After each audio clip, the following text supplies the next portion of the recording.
我是凤族最尊贵的公主，龙皇让我挑选一位族人作为自己的夫婿。他说，我选谁便是下一任的龙皇。上辈子我选了与我青梅竹马的宋鹤玄，为了能让他度过巨角退灵之苦，顺利飞升为天龙，我甚至将自己的本命名单交给他。可他登上龙君之位时，我等来的却是清新一剑。他抱着那个曾经顶替我身份的雉鸡精，毫不犹豫朝我挥剑。若不是你非要嫁给我，刘盈怎会受那么多苦？如果不是要用你的内丹助刘盈涅槃成凤，我根本不会和你虚以为意。他拔光了我的凤尾，斩断了我的仙骨，亲手挖出了我的内丹。我倒在血泊中，看着他小心翼翼将我的内丹献给那只雉鸡精。就在我以为自己必死无疑的时候，周身的疼痛突然消失，我猛地睁开双眼，才惊觉自己竟出了一身冷汗。沈西，你可想好要选谁做夫婿？选夫？我竟重生在了龙族选夫这事。陛下，我想……我的话还未说完，宋鹤玄突然跪下。父皇，我知晨曦喜欢我，可我爱的只有刘盈。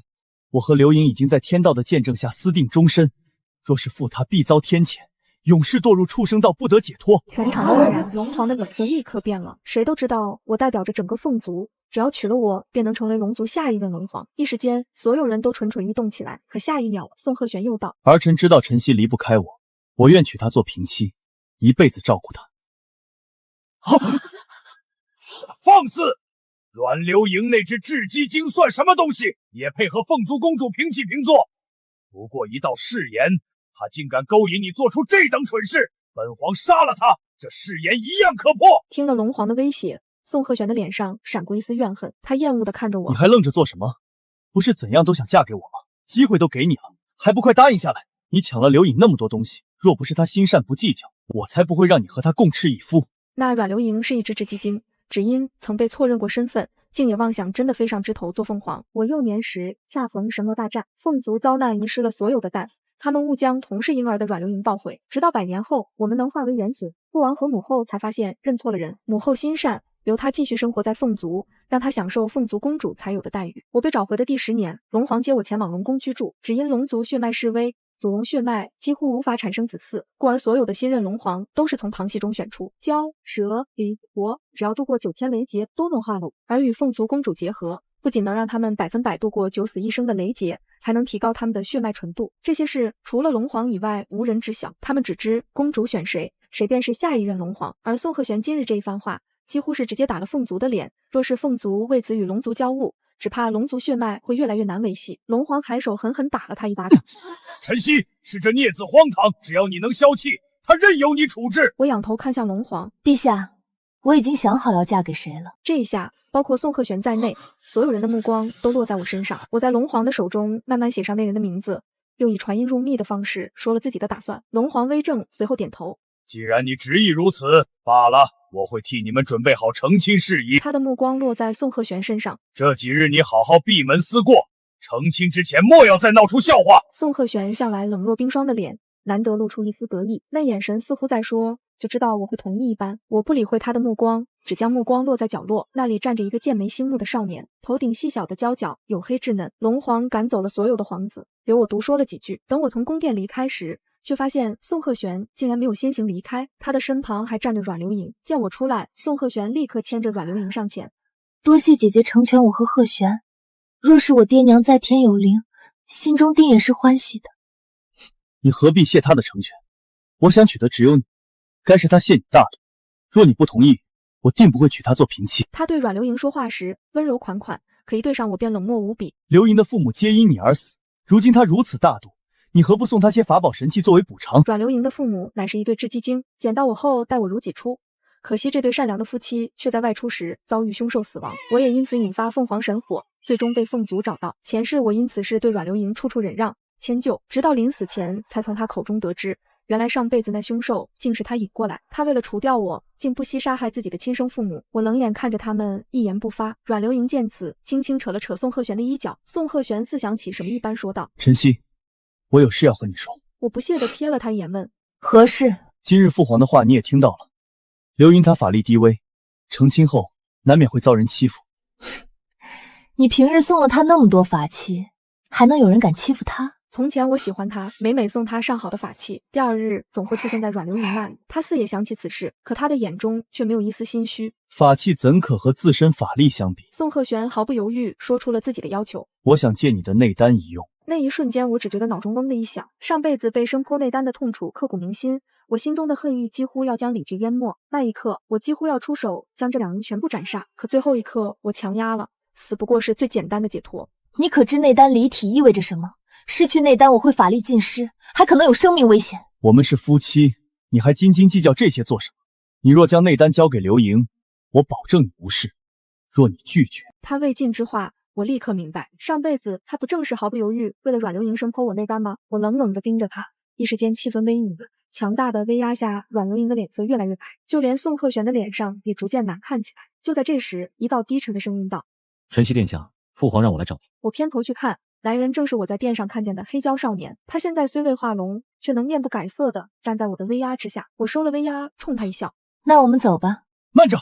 我的话语刚落，宋鹤玄立刻出声，他丝毫不顾一旁几乎站不住的阮流莹，只面露不悦地看着少年。这低贱的黑蛟和你有什么好说的？这少年未来便是我的夫君了，自然和我有话可说，但我却懒得和宋鹤玄解释这么多。你有心情关心这些，不如好好准备5日后的化龙池试炼。5日后是500年才开的化龙池试炼，届时所有想化龙的人都会前往那，引9天雷劫来 PK 自己，利用雷霆之力让自己巨甲 PK， 一举成龙。雷霆之力威力巨大，稍有不慎就会被劈得体无伦形，更甚者甚至会化为灰烬。故而大部分的龙子都会选择分数次去经历雷劫，少则3、4千年，多则万年才能化龙。前世靠着我的内丹和凤翼庇护，宋鹤玄成了千万年来第一个一次渡劫化龙的人，瞬时间风头无量。提及正事，他果然被转移了注意力。这你就不用担心了，我乃是当代龙子第一人，不过区区雷劫，就算你不出手，我都能顺利化龙。5日后，你就安心等我娶你吧。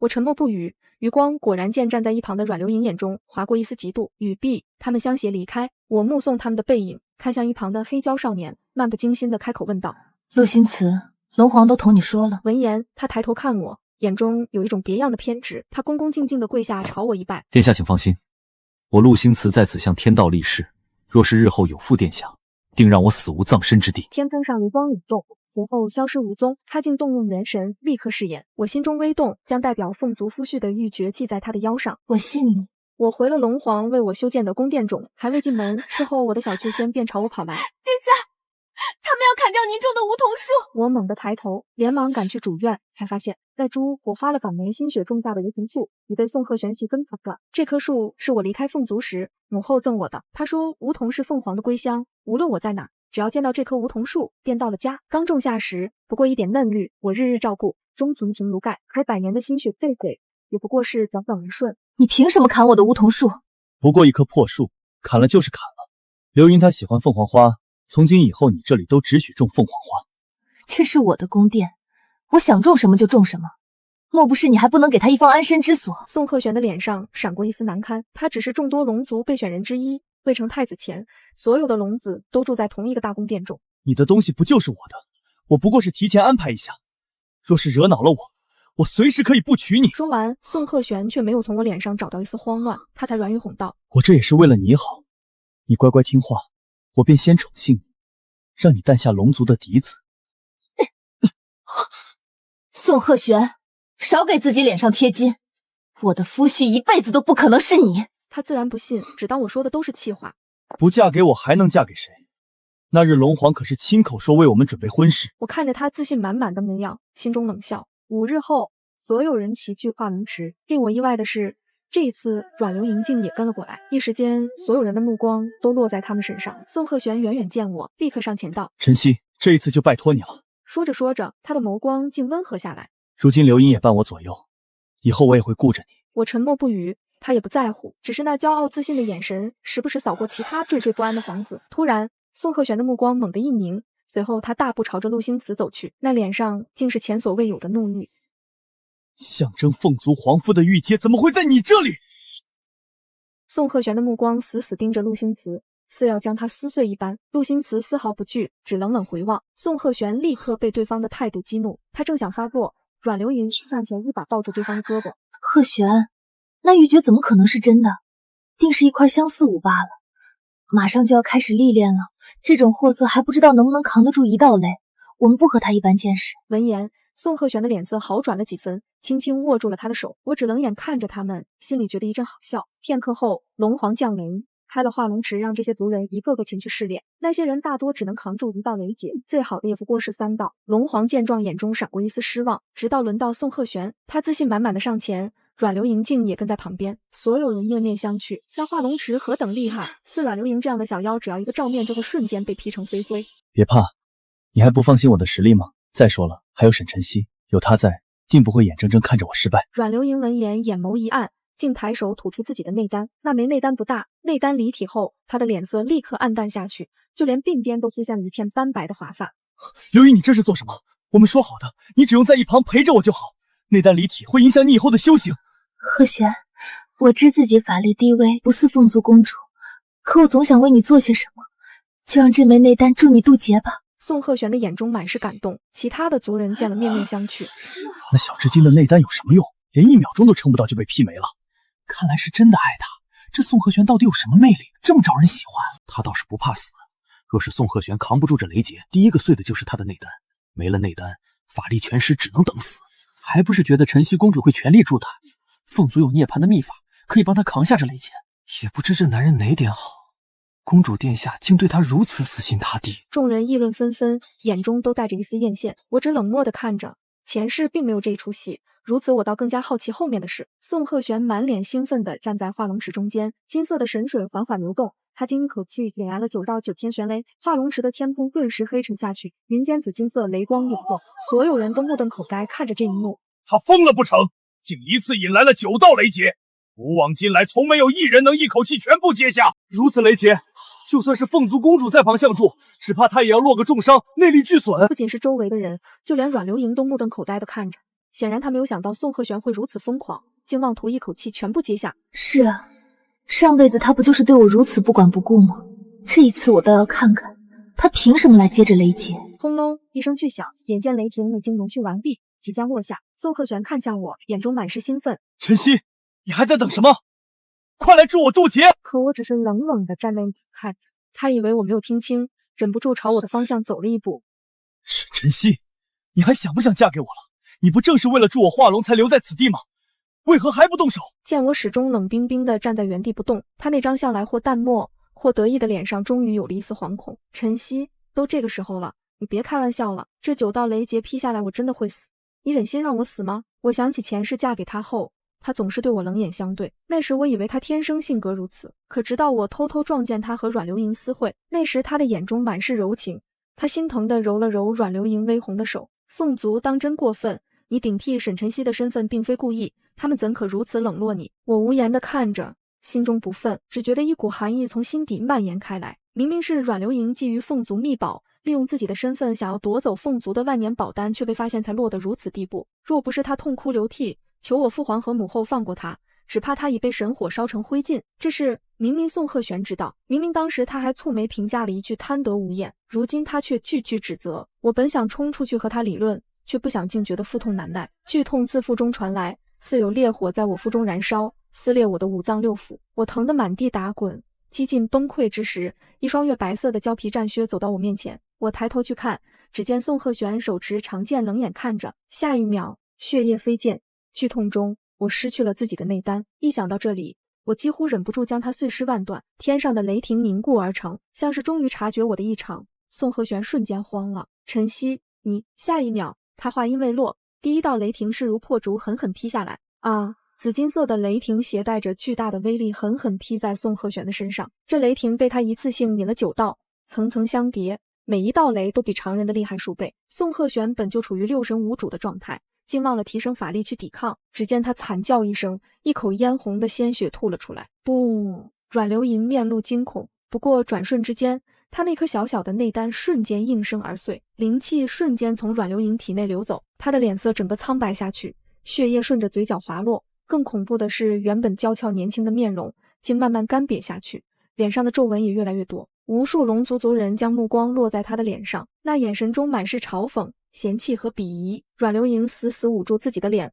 不，别看我，求求你们别看我！鹤玄，鹤玄，你救救我！可惜宋鹤玄自身难保，已无力再应他。那道雷明显伤了宋鹤玄的根骨，他整个人支撑不住，跪在地上，此时狼狈无比，像是后悔一般。他抬头看着我，终于卸下了所有的骄傲。晨曦，救我！你救救我！我是你未来的夫婿啊！你怎么忍心眼睁睁看我被雷霆劈死？闻言，我在所有人的目光中抬脚朝他走去。宋鹤玄的脸上露出狂喜的表情，可我只是站在陆星驰的旁边。我挽着陆星驰的手朝宋鹤玄一笑，谁说我的夫君是你？我已和龙皇大人说好，选陆星驰为我的夫君，有凤族玉珏为证。现场立刻一片寂静，随后掀起哗然大波，所有人都没有想到我会选择陆星驰。陆星驰不过是一个不受宠的小娇，他性格沉稳，不似其他龙族子弟，每每喜欢来我面前找露脸讨好，更多的时候只是默默地看着，偶尔和我对上视线，便连耳根子都红透了。若不是上辈子我从他眼中察觉到的隐晦爱意，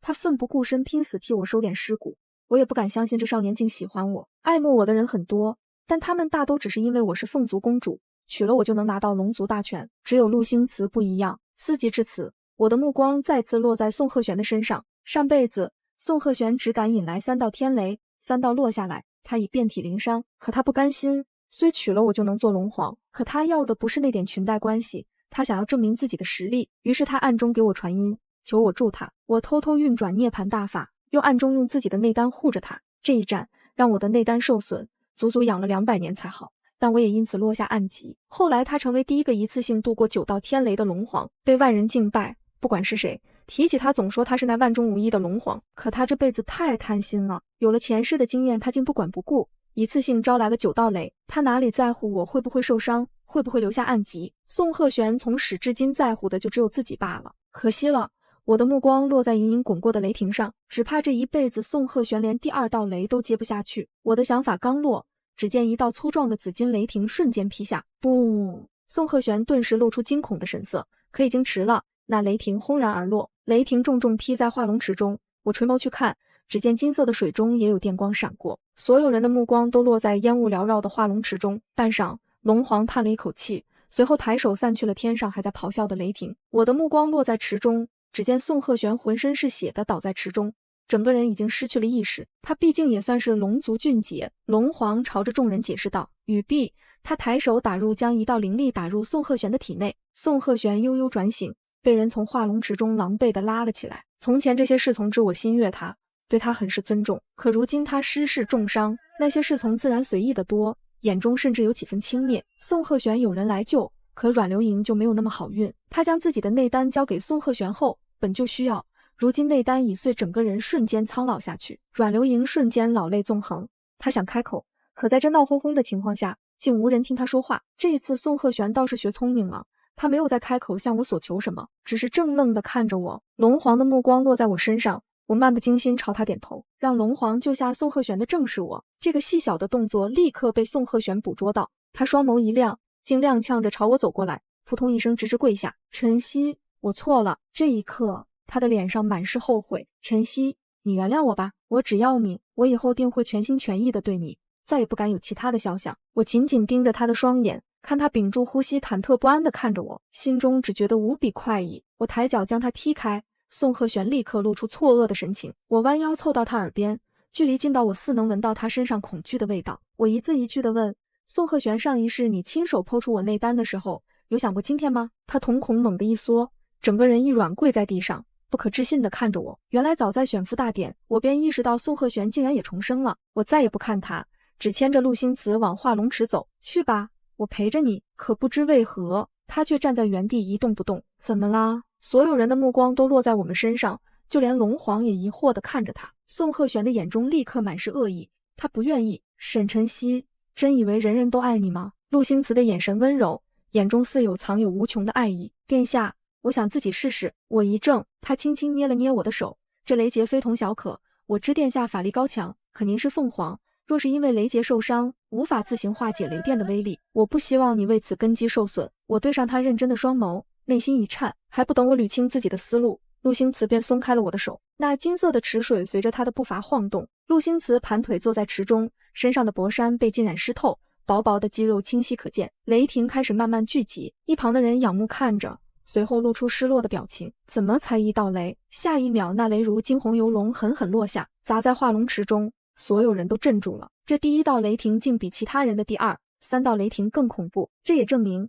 他的功力比其他人更加深厚。看着那些曾经不屑、鄙夷的人，尽数露出震惊的神色，我不由笑笑。要知道上辈子陆星驰可是独自接下了5道神雷，1道又1道雷落下，一直到接下第5道，我以为他会起身，却没有想到他仍旧安如泰山。陆星驰，我面带疑惑地看着，此时的他浑身是伤，似已达到极限，他却只朝我笑笑，我可以的。下一秒，巨大的雷光落下，我不由紧张地等候。不过区区几秒，雷霆散去，他竟真的超越前世，独自接下了6道天雷。若是不算上辈子宋鹤玄的事，他便是龙族第1人。我看他摇摇晃晃起身，朝着龙皇一拜，龙皇的脸上立刻露出满意的神情。就在他要踏出化龙池的那一刻，我突然开口，慢着。我缓步走了过来，他的瞳孔微微一缩，下一秒雷云再次凝聚。小心！他着急地大喊道。我握着他的手哄道，别怕，这一日陆星驰注定要被载入龙族史册。他自己独立度过了6道雷劫，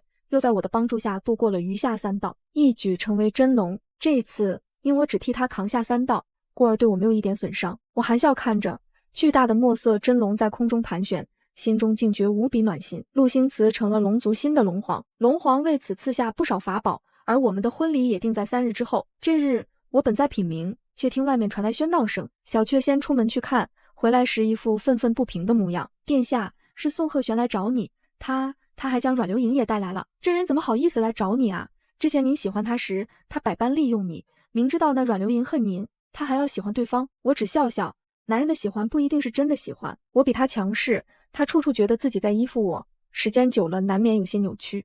阮流莹弱小孤苦，只能像菟丝子一般依赖他，这种讨人欢心的趣儿，他自然喜欢。只是这一辈子，他失了龙皇之位，一身法力尽废，而他爱着的阮流莹也为他失去了曾经的容颜。我施施然地出了门，便见宋鹤玄身披黑色斗篷，而满脸衰老的阮流莹战战兢兢地跟着他。见我蹙眉，宋鹤玄立刻讨好一般取下斗篷。我不动声色道，还未恭喜2位有情人终成眷属。宋鹤玄的表情扭曲了一瞬，他恶狠狠地瞪了一眼阮流莹。我与他不是什么有情人，晨曦，是他骗我，他竟然给我下了情人蛊。我挑眉，没想到竟还有这一茬。他见我面带笑意，似也松了一口气。我是爱你的，若不是他这个贱人用情人蛊迷惑我，我怎么可能伤害你？晨曦，你信我？我慢悠悠开口。宋鹤玄，你当我真不知道情人蛊吗？他若想控制你，许比你强悍，可你是龙，就算没度过2次雷劫成为真龙，你也还是龙。他一个小小的雉鸡精，拿什么控制你？宋鹤玄道，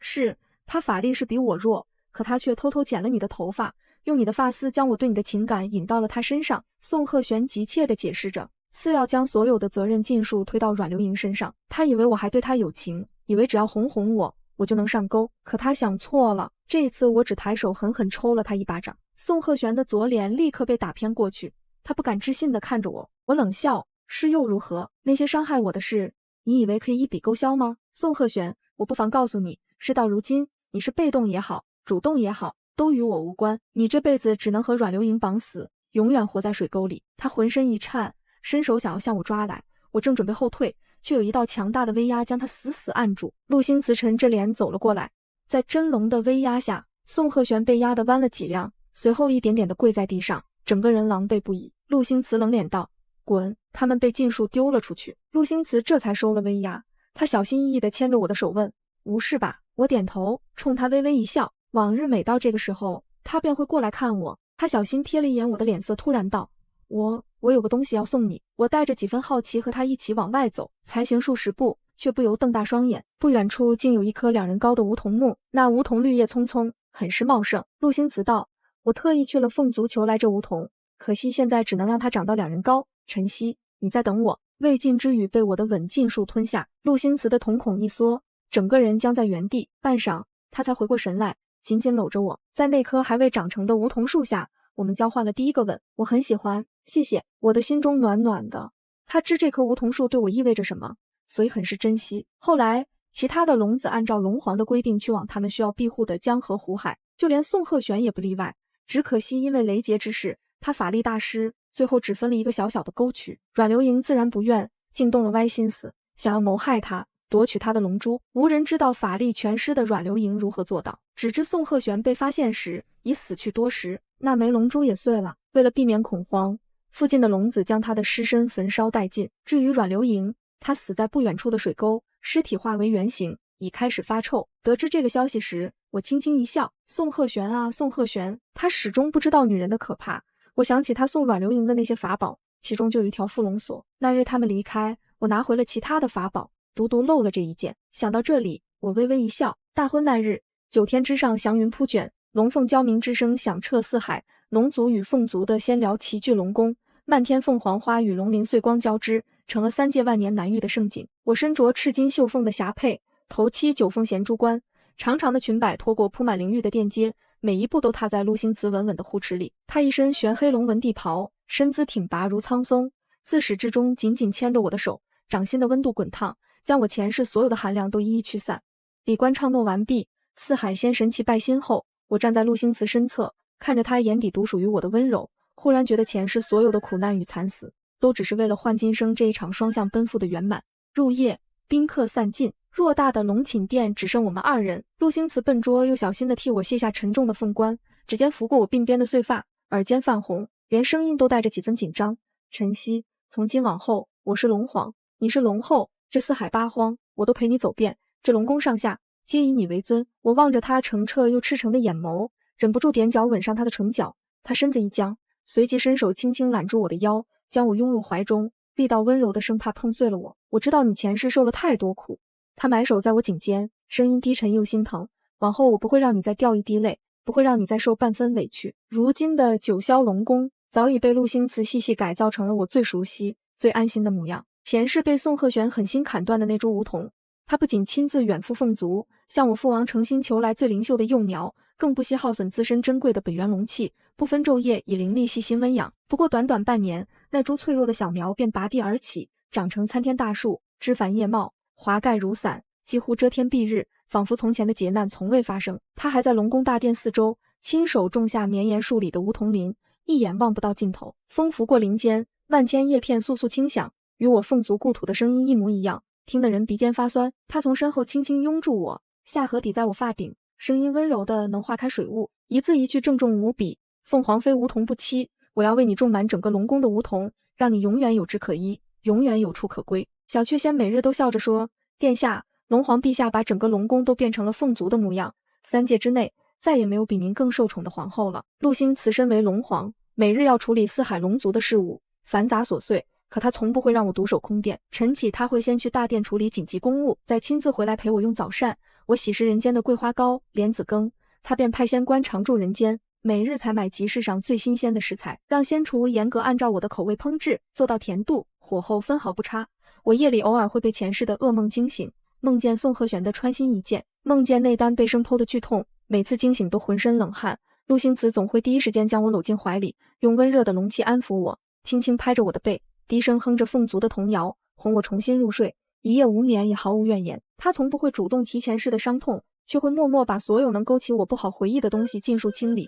龙族典籍中关于宋鹤玄的记载，他亲自下令封存。龙宫旧部中曾依附宋鹤玄的仙士，他一一调离，从不让他们出现在我面前。一日午后，我坐在梧桐树下梳理凤尾，前世被拔光凤尾的痛楚早已消散，如今我的凤尾比从前更鲜亮夺目，赤金火红，羽间泛着流光，是凤族最纯正的血脉象征。陆星慈从身后走来，将一件用九尾狐皮毛与天蚕锦织成的披风轻轻披在我肩上，指尖拂过我的凤尾，动作轻柔的像触碰稀世珍宝。风凉，别久坐。他在我身边坐下，温柔的将我揽入怀中。今日处理完龙族事务，我陪你回凤族省亲如何？父王母后一直想见你。我心头一暖，点头应下。腾云驾雾踏入凤族地界的那一刻，漫山遍野的千年梧桐便随风扬起漫天粉白花瓣，清甜的香气裹着熟悉的凤凰神火暖意扑面而来。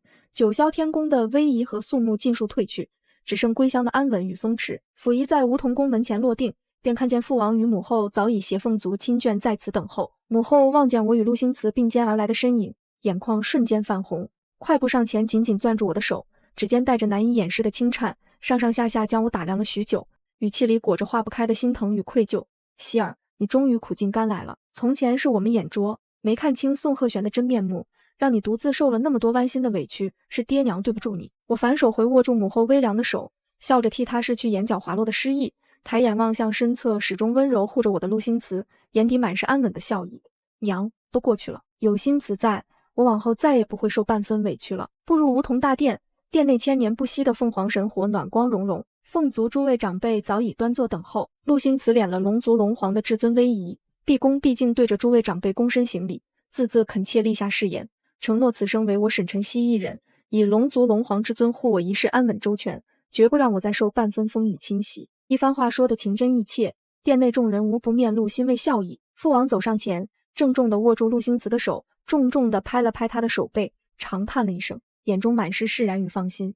好啊，我凤族捧在手心护着的公主，终究是嫁对了人。在凤族小住几日后，返回龙宫的途中，陆星辞牵着我的手，漫步在云端，看云海翻涌，霞光漫天。晨曦，他忽然开口，语气带着几分少年般的羞涩。其实前世我见过你，那时你被宋鹤玄挖丹惨死，魂飞魄散之前，我拼尽全身修为，替你收敛了尸骨，葬在梧桐林下。他握紧我的手，眼底满是心疼。我只是一只无人在意的黑蛟，看着你爱错人，受苦难，却无能为力，只能在暗处默默守着你。那时候我就发誓，若有来生，我一定要护在你身边，绝不让你再受那般苦楚。前世我濒死之际那道隐晦的守护气息，正是来源于他。他的深情并非始于今生，而是藏了整整一世。其实这一切我早就心知肚明。我靠在他怀里，眼泪无声滑落。这一次不是伤痛，而是满心的暖意与感动。重回九霄龙宫，恰逢龙族500年一度的祭天盛典，这是龙族最隆重的天地大典。四海龙王皆来朝拜，祭天龙台以千年寒玉鎏金铺就，12尊盘龙天柱燃着万年不息的龙涎神火，祥云缭绕间，浩荡龙威铺天盖地，满是肃穆庄严的至尊规制。吉时已至，仙乐齐鸣。陆星辞始终紧紧牵着我的手，指尖相扣，带着不容置疑的笃定，与我并肩一步步踏上9层丹壁，立于万龙朝拜的龙台之巅。他敛去平日里待我的温柔缱绻，周身真龙威压浩荡，席卷八荒，迎着漫天九霄天光，高声向四海八荒宣告誓言：朕之皇后沈晨曦，乃凤族嫡长公主，尊贵无双，往后龙族上下，见后如见朕，违逆后者，以叛族论处。字字铿锵如惊雷，穿透云霄，在九霄云海间久久回荡。话音落处，四海龙王与万千龙族众臣齐齐跪拜，山呼万岁之声震彻九霄，连翻涌的云海都为之平息。我站在他身侧，感受着掌心传来的温热，望着台下俯首的万仙，心头暖意翻涌。前世我放下凤族公主的尊荣，倾尽所有一厢情愿的付出，只换来利用与剜心背叛。如今才终于明白，真正的爱从不是卑微的妥协，而是他把你捧在心尖之上，给你明目张胆的偏爱和全天下无人敢欺的底气。祭天仪式过后，我便迫不及待扯着陆星辞，抛下九霄龙宫的规矩威仪，褪去一身仙气凛然的华服，换作凡间寻常夫妻的布衣裙衫，一头扎进了人间的暮春烟火里。恰逢江南暮春时节，昨夜刚落过一场温柔的春雨，长街的青石板路被洗得温润发亮，缝隙里还嵌着细碎的樱花瓣，道旁的樱桃树落了满地粉白残蕊，风一吹便打着旋儿飘飞，粘在我们的衣板上。院墙内的梧桐正抽出嫩黄的新芽，叶片薄得如同蝉翼一般，在阳光下泛着透亮的光泽。风里裹着槐花的清甜，街边糕饼的焦香，巷口酒酿的醇美，混着此起彼伏的叫卖声，孩童追跑的嬉笑声，邻里间的寒暄声，热热闹闹的撞进怀里，把天宫里的清冷肃穆冲得一干二净。我们十指紧扣，慢悠悠地走在长街上，他总下意识把我护在路的内侧，避开迎面跑来的顽童，替我挡开挑担而过的货郎，一路走一路停，看捏糖人的老翁挥勺成画，转眼就拧出活灵活现的龙凤纹样，引得为看的孩童拍手叫好。看卖花的阿婆挎着满篮晚樱，笑着往我鬓边别了一只带露的花瓣，也蹲在热气腾腾的小吃摊前，尝遍了酥脆的春卷，软糯的青团，咸香的豆腐脑，把凡间最鲜活的烟火滋味一口一口都尝了个遍。我瞧见巷口卖糖葫芦的摊子，洪亮饱满的山楂裹着晶莹剔透的糖衣，在阳光下闪着细碎的光，立刻踮脚买了一串，咬下一颗，酸甜的滋味瞬间在舌尖化开。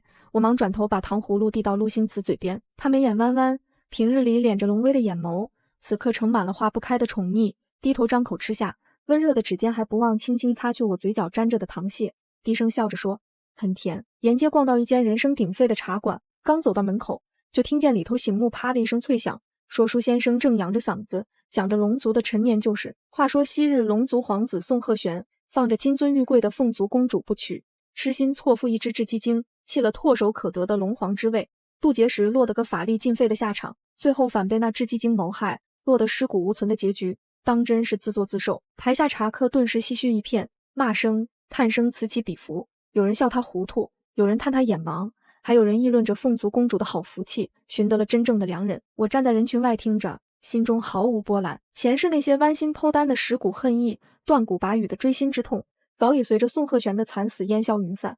那些曾让我午夜难安的过往，再也伤不到我分毫。陆星驰第一时间察觉到我微微收紧的指尖，立刻反手将我的手完完整整裹在他温热的掌心，指腹轻轻摩挲着我的手背，低头凑到我耳边，用只有我们两人能听见的声音承诺：都过去了，晨曦，往后岁岁年年，人间烟火也好，天空清寒也罢，我都陪着你，无人再能伤你半分。我仰头看着他眼底满意的温柔与坚定，笑着反手握紧他的手，轻轻点头。都过去了。风卷着樱花瓣落在我们相握的手上，满街的喧嚣都成了温柔的背景。傍晚回到龙宫，梧桐林下落了一地花瓣，陆星驰从袖中取出一枚玉佩，通体暖白，是用龙族至宝暖玉雕琢而成，上面刻着精致的凤凰纹路，还镌着我的名字，触手温润，带着它的体温。今日在人间看到，一眼便觉得是你的东西。他亲手将玉佩系在我的腰间，指尖轻轻摩挲着玉佩。晨曦，我不求三界之尊，不求万世长生，只求与你梧桐栖凤，岁岁安澜，相守一生，不离不弃。我扑进他怀里，紧紧抱住他，闻着他身上清冽的龙涎香，所有的言语都化作满心的欢喜。前世樱桃落尽，春归无处，我在爱恨与背叛中含恨而终，今生梧桐栖凤，良人在侧，我被爱意与温柔包裹，岁岁年年，皆是安澜。夜色渐深，月光洒下，铺满整片梧桐林。陆星驰低头吻我，从额头到眉眼，再到唇角，温柔缱绻，极尽珍视。我闭上眼，感受着他的爱意，前世所有的伤痕都在这温柔的亲吻中彻底愈合。小雀先捧着一盏莲心茶站在店外，看着店内相依的身影，悄悄退了下去，嘴角挂着欣慰的笑。龙宫的梧桐叶随风轻响，花瓣簌簌飘落，落在我们的发间、肩头，成了最温柔的见证。他垂眸抬手，用指腹轻柔拭去掉落在我发间的花瓣，掌心的温度稳稳裹住我的手背。我微微仰头，伸手轻抚他的眉骨，指尖掠过他杜雷劫时曾留下的淡浅印记。他顺势握紧我的手，低头在我额间印下轻软一吻，眼底满是化不开的温柔与珍视。往后岁月漫长，四海八荒，龙腾凤舞，岁岁年年，永不分离。那些樱桃落尽的遗憾，终被梧桐栖凤的圆满彻底弥补。我沈晨曦终于在今生等到了属于我的岁岁安澜，一生欢喜。